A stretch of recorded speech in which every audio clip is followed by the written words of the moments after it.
What's going on, ladies and gentlemen? Welcome back to the Mock Draft YouTube channel. And we are still rolling right along with our full 7-round 2023 mock drafts for each team. And I've landed on the New Orleans Saints for today. And this is one that I've been looking forward to for a while. I've been going through a bunch of different ways that the draft could play out for the New Orleans Saints, but I really think that they're in a good spot.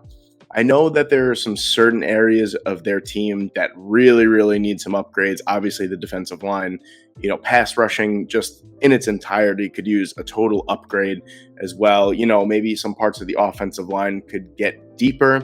So there's definitely certain ways that they could go.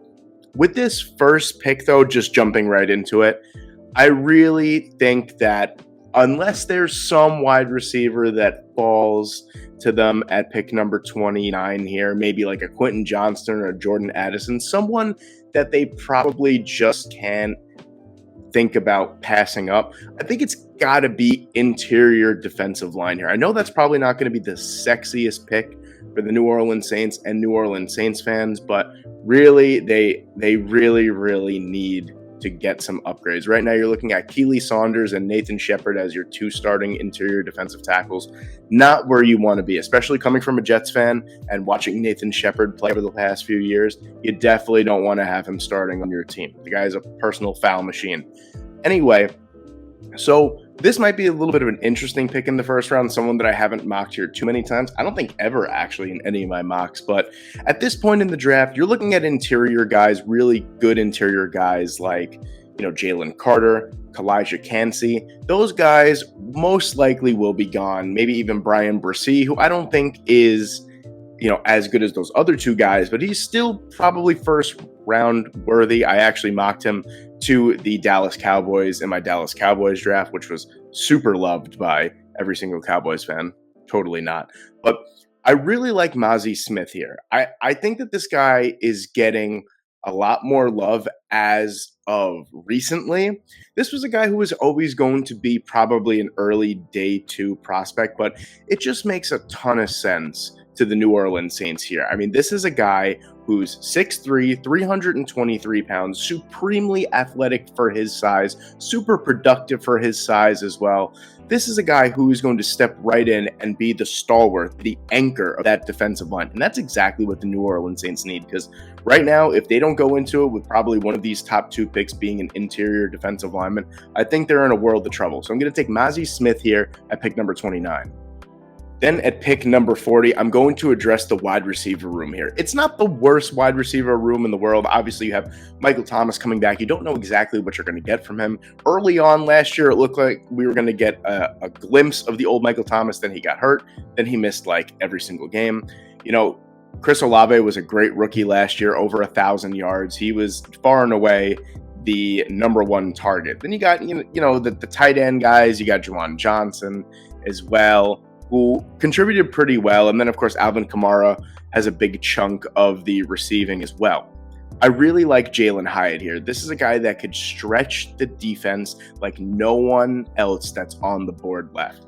He's got really nice size, 6 foot, about 200 pounds as well, a little bit closer to like 190, but in between that nice 190 and 200 range there. He's got the 4.4, the low 4.4 speed that you need to stretch the field. I think this would be a really nice compliment to Chris Olave and Michael Thomas and give some more legitimacy to that New Orleans Saints wide receiver room. So we're going to take Jalen Hyatt here at pick number 40.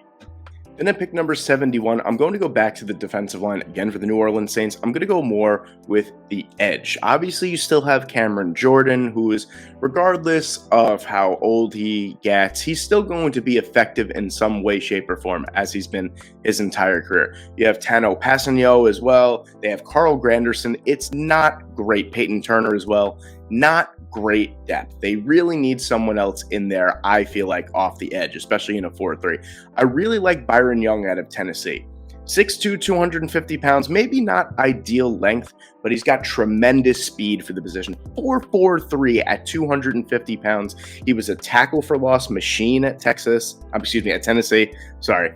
It's funny because there's one from Tennessee and one from Alabama, and it would have been understandable if I said Alabama, but I said Texas, of all places. Same color. So, was a tackle for loss machine at Tennessee.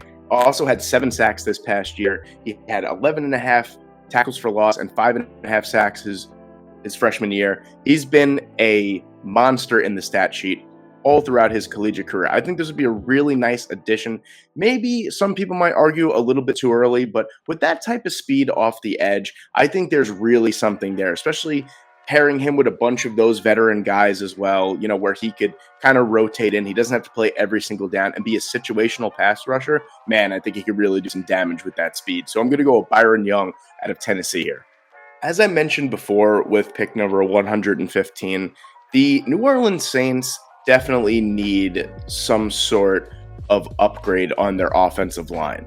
The interior of their offensive line is good on paper. Andres Peed, Eric McCoy, Cesar Ruiz, but they just haven't been performing up to the standards that they should be. I mean, Andres Peed was a former 3-time Pro Bowler, and he's been pretty awful. He was pretty awful last year. Cesar Ruiz hasn't really gotten much better since his rookie year. Eric McCoy is a good center, so I'll definitely say that. I really like Emil Ekiyor here from Alabama. This is a guy last year who I thought was going to be a mid-round pick as well. He went back to school. He maintained that draft status, maybe even bumped himself up a little bit. 6'3", 303 pounds, ideal size for an interior offensive lineman, and he has experience playing on all three of those positions at Alabama. And I really like him right now as a backup center to Eric McCoy, but if the Saints wanted to move on from some money, they wanted to get rid of Andres Peed, get rid of Cesar Ruiz, I think Ekiyor with a little bit of coaching would be able to step right into a guard position and be a plus starter at the NFL level. So I'm going to go with Emil Ekiyor Jr. at pick number 115. Then at pick number 146, I know a lot of people, every time I take a tight end in one of these drafts, I feel like people just say, we don't need a tight end. I don't think people really understand or grasp the concept that this tight end class is something like we haven't seen in quite some time. You could get plus starters at every level of the draft. You could even find someone that's decent enough to have a decent role in your offense way in round 6 and 7. I promise you that. At pick number 146 here, early on in the 5th round, there's a tight end that's still on the board that I think could really make a huge difference for the New Orleans Saints. I know what you're going to say. On the depth chart, they have Juwan Johnson, they have Adam Troutman, and they have Taysom Hill even as their third-string tight end. I get it. I do. But Juwan Johnson, I believe, is on a 1-year contract. We haven't seen much from Adam Troutman since his rookie year. I know he's had injuries and stuff, but that's not going to keep me from taking a tight end if there's someone that I like on the board. And then Taysom Hill just plays every single position, so you really can't even put him on the depth chart anywhere. I really like Josh Wiley here out of Cincinnati. 6'6.5", 250 pounds, a humongous catch radius, has pretty decent speed in the low 4.6s as well for his size. A great blocker as well. I think that this would be a really nice addition because he kind of like the best of both worlds for the New Orleans Saints. If you want him to stay in line and block, he can. If you want him to kick out towards the slot, he could play in the slot a little bit as well, not every single down, and he's a really decent route runner as well. This is a guy who I've seen as high as the 3rd round, as low as about the 5th round here. So I think, late day 2, early day 3, or middle of day 3 is really his floor and his ceiling. I think it would be an excellent addition to this offense for the New Orleans Saints. Then at pick number 165, I'm going with a little bit of safety up here. I think behind Marcus May, there really isn't much to write home about. And Marcus May is another guy who is consistently battling injuries. So I think getting some insurance would be awesome. Ronnie Hickman is someone, again, who's been just fluctuating throughout this entire draft process. At 165, I don't think that you could beat the value for someone like Ronnie Hickman, who brings decent size, decent speed. He brings a little bit of everything in a good sense of the imagination. I think this would be some excellent depth. And of course, the Saints love their Ohio State guys. So I think if Ronnie Hickman is on the board at pick number 165 and they're looking for a safety, then by default, they're going to have to pick Ronnie Hickman. Then at pick number 227, I'm going with some cornerback depth here and someone that I really like as a nice stowaway day 3, late of the draft type of project piece. And that's Starling Thomas V. If you don't know about him, I'll tell you a little bit about him. He's 6 foot, closer to 200 pounds. He runs in the 4.3s, and he's productive as all heck. He only had 2 career interceptions, both of them coming 2 seasons ago. Last season, 14 pass deflections, as well as being one of the better guys in coverage at UAB. This is a day 3 gem that I think might be found before the Saints pick. I know there's a really big disparagement between 165 and 227, but if he's there at 227, even though the Saints do have decent cornerback depth, I think you got to go and get Starling Thomas the fifth. With that speed and that coverage ability and production, this would be a massive find on day 3.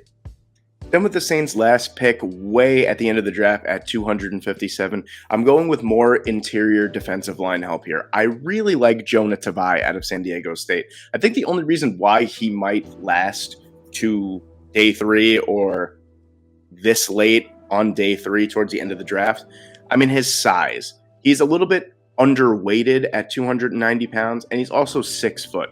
But this is a guy, I mean, the production just doesn't lie sometimes. 10.5 sacks this past year. The year before that, he had 8.5 sacks. He's been super productive for the Aztecs throughout the last couple years. He's a tackle for loss machine as well. I think this would be a nice find, someone that you can get into that rotation and maybe have a few meaningful third down pass rushing snaps at the beginning of his career. If you can find someone that can get meaningful snaps at pick number 257, I think you're doing everything right. So I'm going to take Jonah Tavai here at 257.